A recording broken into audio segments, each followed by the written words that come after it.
पूरा से बड़ी खबर है, जहां पर अपराधियों ने शख्स को गोली मारी है। मुरलीगंज में बदमाशों ने गोली मारी है। अस्पताल में भर्ती कराया गया है। जमीन विवाद में गोली मारी गई है। पुलिस मामले की छानबीन में जुटी हुई है। तो मधेपुरा में जमीन विवाद में एक शख्स को अपराधियों ने गोली मारी है। लगातार एक के बाद एक जमीन विवाद को लेकर इस तरह के मामले बिहार में सामने आते हैं, क्योंकि पुलिस जमीन के मामलों को लेकर ढुलमुल रवैया अपनाती है और अपराध होने का इंतजार करती है, उसके बाद कार्रवाई की बात कहती है।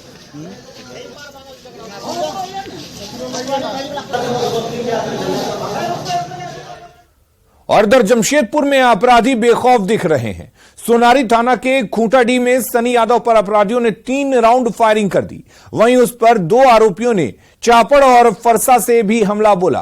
गनीमत रही कि इसमें सनी यादव बाल बाल बच गया। मौके पर पहुंची पुलिस ने मौके से 2 खोखा को बरामद किया है।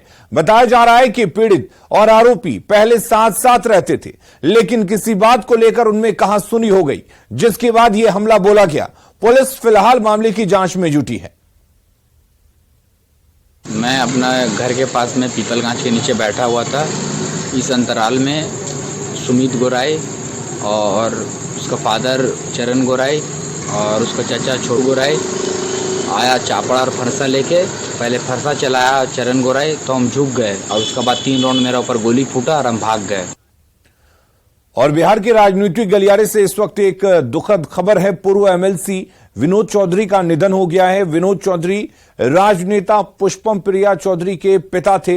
विनोद चौधरी के निधन से शोक की लहर है। बेनीपुर विधायक विनोद चौधरी के भाई थे। मंत्री संजय झा ने उनके निधन पर शोक जताया है। आपको बता दें कि विनोद चौधरी जेडीयू के पूर्व एमएलसी थे और उनके निधन के बाद राजनीतिक गलियारे में शोक की लहर है।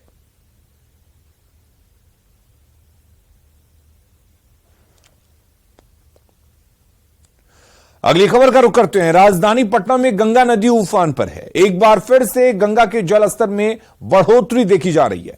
दरअसल बारिश के बाद इलाहाबाद, वाराणसी और बक्सर में गंगा का जलस्तर तेजी से बढ़ रहा है। अनुमान है कि राजधानी में कई जगहों पर गंगा नदी का जलस्तर और भी बढ़ सकता है।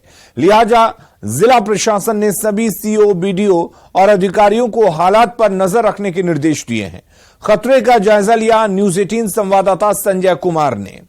राजधानी पटना में गंगा के जलस्तर में एक बार फिर से बढ़ोतरी शुरू हो गई है। यह तस्वीर हम आपको दिखा रहे हैं पटना के दीघा घाट इलाके की। और देखिए किस कदर गंगा में करंट भी जो है वो बढ़ गया है और जो नौका है, जो बोट है वो भी चल रहा है। देखिए किस कदर हिचकोले ले रहा है, जो बोट है वो चल रहा है। मजबूरी है, चूंकि दियारा इलाके के लोग आते जाते हैं तो उनके लिए एकमात्र साधन जो है वो बोट ही है। और जिला प्रशासन ने जिस तरीके से जलस्तर में बढ़ोतरी हुई है, वैसे में सभी सीओ, बीडीओ, सिंचाई विभाग के अधिकारियों को जलस्तर पर नजर रखने, तटबंधों पर नजर रखने को कहा है। दरअसल इलाहाबाद, वाराणसी और बक्सर में गंगा के जलस्तर में तेजी से बढ़ोतरी हो रही है। अनुमान लगाया जा रहा है कि वहां से पानी आने के बाद पटना में कई जगहों पर नदी का जलस्तर और बढ़ सकता है। और यही कारण है कि दीघा घाट में जो जलस्तर है उसमें बढ़ोतरी हो रही है। अधिकारियों की माने तो फिलहाल घबराने की तो जरूरत नहीं है। अभी भी नदी जो है वो खतरे के निशान से 3 मीटर नीचे है। पिछले 24 घंटे में गंगा के जलस्तर में 4 से 5 सेंटीमीटर तक बढ़ोतरी हुई है। 48 मीटर होने पर दीघा से सटे बिंदुटोली इलाके में पानी प्रवेश कर जाता है। ऐसे में एहतियात बरतने को कहा गया है जिला प्रशासन की तरफ से और नजर भी रखी जा रही है। और अभी भी गंगा की तस्वीर देखने पर लग रहा है कि किस कदर यहाँ जलस्तर में बढ़ोतरी जो है वो हुई है और यह सिलसिला लगातार जारी है। करंट भी जो है काफी ज्यादा है। एक और चीज जो है वो गौर करने वाली बात है कि पटना में गंगा घाटों पर जलस्तर बढ़ोतरी के बाद जो सेफ जोन है उसको आइडेंटिफाई नहीं किया गया है। तो ऐसे में जो लोग स्नान करने आते हैं उन्हें सतर्कता बरतने की जरूरत है, क्योंकि कई हादसे हो गए हैं राजधानी पटना में और कई लोगों की कैजुअलिटी भी हो गई है। तो जिला प्रशासन को भी ध्यान देना होगा। एक सेफ जोन जो है वो आइडेंटिफाई करना होगा ताकि लोग वहीं तक स्नान कर सकें। इसके अलावा पुलिसकर्मियों की भी तैनाती करनी होगी, जो अब तक नहीं हुई है। कैमरा पर्सन मनीष जुनेजा के साथ संजय कुमार, न्यूज 18 पटना। गंडक के जलस्तर में उतार चढ़ाव जारी है। अचानक हो रही जलस्तर में वृद्धि के बाद वाल्मीकि नगर गंडक बराज से डिस्चार्ज तेजी से लुढ़का है। नदी का जलस्तर 1,50,000 से गिरकर 1,06,000 क्यूसेक तक पहुंच गया है। गंडक नदी के जलस्तर में उतार चढ़ाव के बाद अलर्ट जारी किया गया है। वाल्मीकि नगर गंडक बराज से ताजा हालात बता रहे हैं संवाददाता मुन्ना राज। अधिग्रहण क्षेत्रों में रुक रुक कर हो रही बारिश के बाद गंडक नदी के जलस्तर में उतार चढ़ाव जारी है।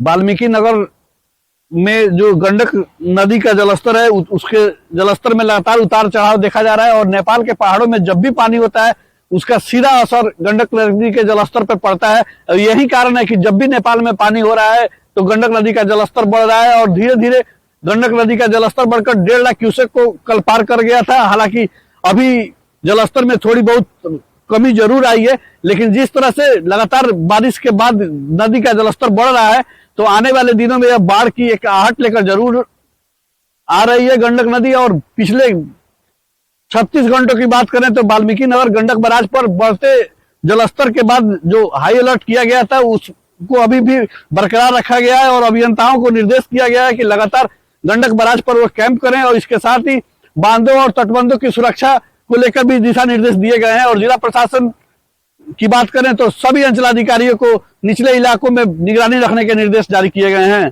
मुन्ना राज, न्यूज 18, वाल्मीकि नगर। भागलपुर में कोसी नदी ने कहर बरपाना शुरू कर दिया है। जिले के नौगछिया अनुमंडल के कदवा दियारा में ठाकुर जी कचहरी टोला में एक सप्ताह से कटाव जारी है। कोसी नदी की धारा गांव की ओर मुड़ गई है, जिससे लोग परेशान हैं।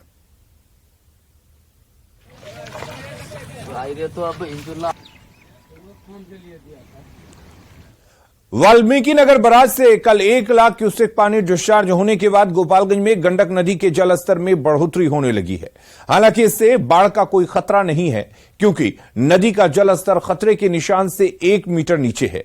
जल संसाधन विभाग और जिला प्रशासन की टीम एहतियात के तौर पर तटबंधों की निगरानी बढ़ा दी है। गोपालगंज के सदर प्रखंड के पतहरा तटबंध से और अधिक जानकारी दे रहे हैं संवाददाता गोविंद कुमार। नेपाल में हो रही बारिश का असर गोपालगंज के गंडक नदी में दिखने लगा है। वाल्मीकि नगर बराज से कल सुबह तकरीबन 1 लाख पानी जो है डिस्चार्ज किए जाने के बाद गंडक नदी के जलस्तर में धीरे धीरे बढ़ोतरी होने लगी है। हालांकि अभी बाढ़ का कोई खतरा नहीं है, क्योंकि गंडक नदी के जलस्तर जो है वो अभी खतरे के निशान से तकरीबन 1 मीटर नीचे है। लेकिन जल संसाधन विभाग और जिला प्रशासन के जो अधिकारी हैं वो लगातार गंडक नदी के बढ़ते जलस्तर पर निगरानी रख रहे हैं। इसके अलावा तटबंध के पास जो है जल संसाधन विभाग के अभियंताओं को तैनात कर दिया गया है। डीएम डॉक्टर नवल किशोर चौधरी ने कहा है कि जलस्तर में जिस तरह से बढ़ोतरी हो रही है उससे आने वाले समय में खतरा बढ़ सकता है, लेकिन फिलहाल गंडक नदी के जलस्तर में उस तरह से वृद्धि नहीं हो रही है जिससे खतरा मंडरा सकता है, क्योंकि वाल्मीकि नगर बराज से जो पानी का डिस्चार्ज है वो तकरीबन 1 लाख तक का है। और वाल्मीकि नगर बराज से जब पानी का डिस्चार्ज होता है तो गोपालगंज में गंडक नदी में तकरीबन 24 घंटे के आसपास में ये पानी पहुंचता है और ऐसे में जलस्तर में कमी होने के कारण कई इलाकों में कटाव का भी खतरा बना हुआ है। तो गंडक नदी अभी सामान्य स्थिति में है, क्योंकि जलस्तर काफी नीचे है और जल संसाधन विभाग के जो अभियंता है उनका कहना है कि गंडक नदी के जलस्तर अभी भी खतरे के निशान से 1 मीटर नीचे है। ऐसे में निचले इलाके में जो लोग बसे हैं उन पर अभी फिलहाल कोई बाढ़ का खतरा नहीं है। गोविंद कुमार, न्यूज 18, गोपालगंज। किशनगंज के बहादुरगंज में कनकई नदी के किनारे बसा सतमेड़ी गांव हर साल बाढ़ और कटाव का दंश झेलता है। कटाव से परेशान लोग पलायन करने को मजबूर हो रहे हैं। अब तक सतमेड़ी गांव में 50 से ज्यादा पक्के कच्चे मकान नदी में विलीन हो चुके हैं।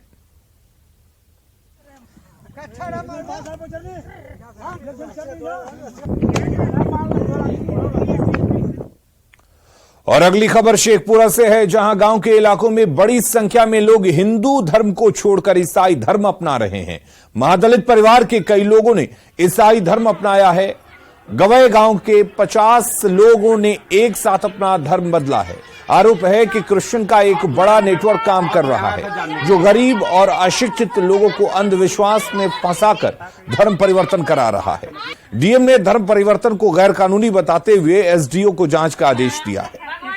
ये सूचना हम लोगों को कल मिला था, तो हम लोग एसडीएम को बताए हुए हैं कि तुरंत जाके वहाँ पे लोगों से बातचीत करना और वहाँ पे क्या दिक्कत है ये फाइंड आउट करने के लिए।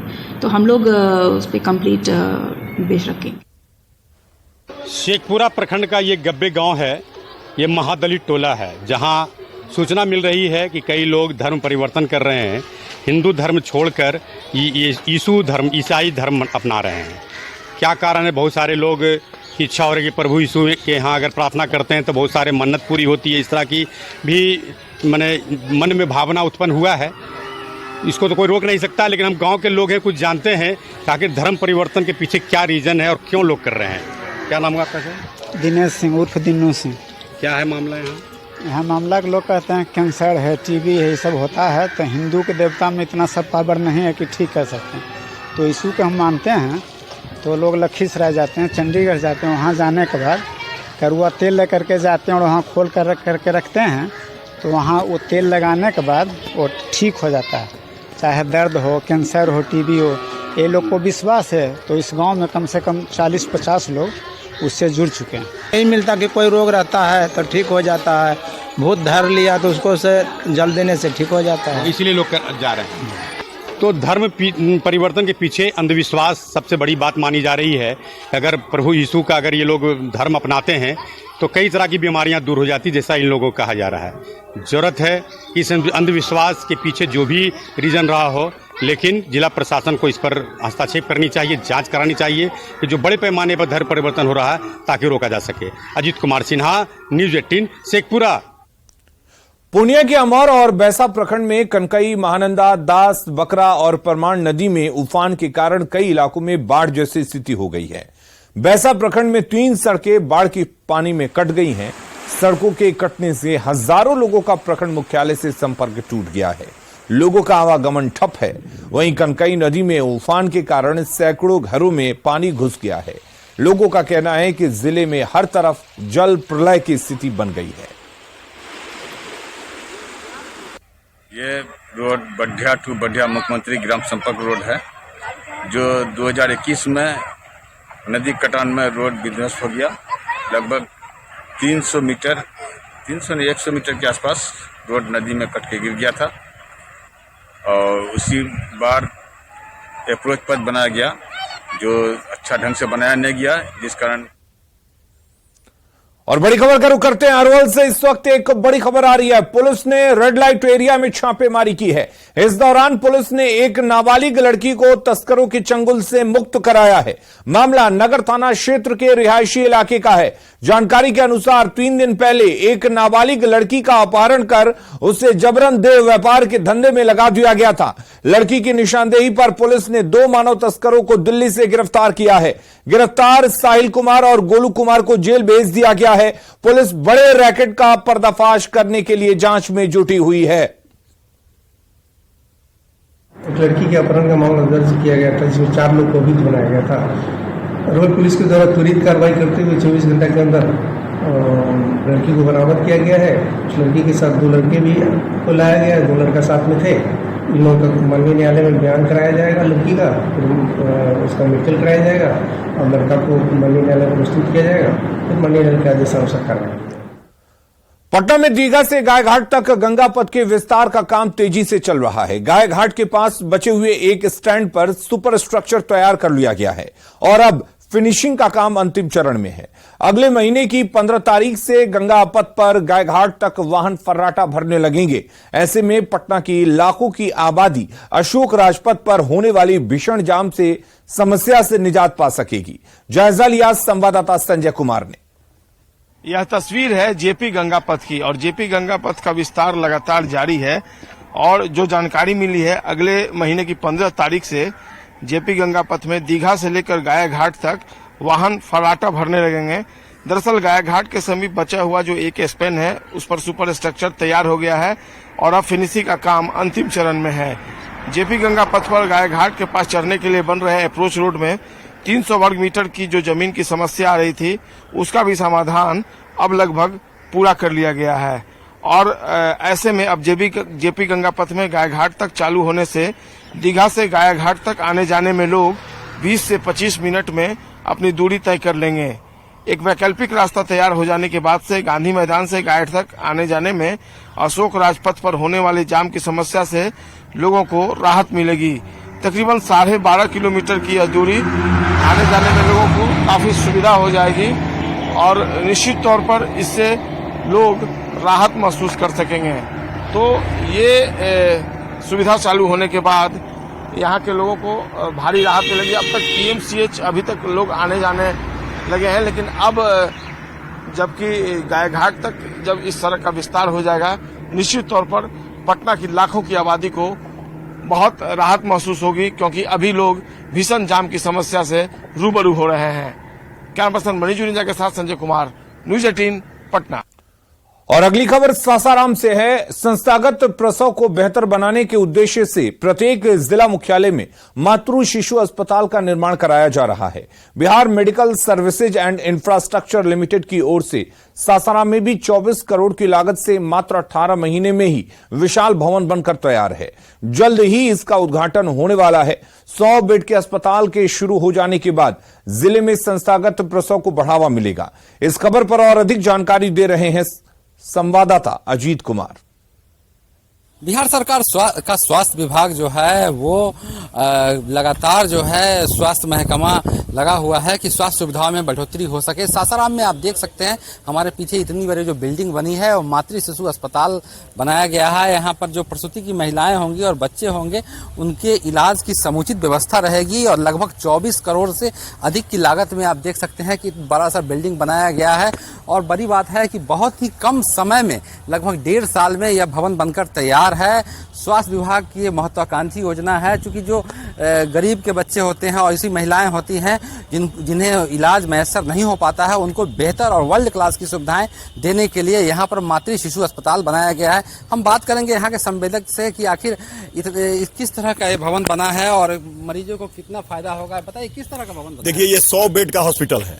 इसमें 100 महिलाएं भर्ती हो सकती हैं और जो जन्म लेंगे बच्चे लोग उनका भी यहीं पे इलाज हो जाएगा। अब कहीं बाहर नहीं जाना पड़ेगा। बहुत अच्छा सर बिल्डिंग बना है, BMSICL के थ्रू बन रहा है ये सर जी। वही 100 बेड का बिल्डिंग बन रहा है सर। तो बच्चों के लिए भी विशेष सुविधा जी सर, बच्चे के लिए है सर और डिलीवरी के लिए खास करके है। सभी सुविधाएं जी सर, सभी सुविधाएं। तो ये मातृ शिशु अस्पताल यहाँ बना है और जो वर्ल्ड क्लास की सुविधाएं होती है, विश्व स्तरीय तमाम सुविधाएं होती हैं, वो तमाम सुविधाएं जो हैं यहाँ पर आपको मिलेंगे। और मात्र 18 महीने के कम अंतराल में यह बड़ी सी बिल्डिंग बनकर तैयार है, जिसका आने वाले समय में यहाँ के लोग जो हैं वो लाभ उठा पाएंगे। अजीत कुमार, न्यूज 18 सासाराम। और खबरें लगातार